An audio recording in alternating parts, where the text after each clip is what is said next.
Welcome to the daily message for this Labor Day in the year 2020.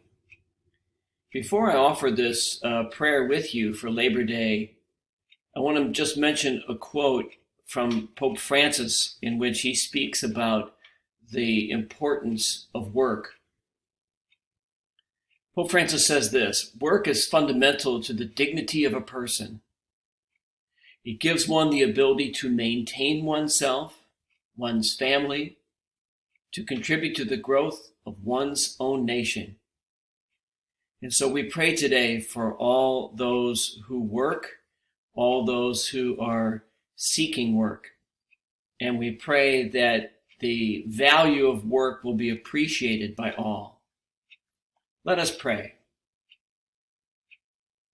Lord, on this Labor Day, we thank you for the blessing of work. We ask for strength to complete each day. We ask for rest when we are weary. We ask your guidance for everyone seeking employment.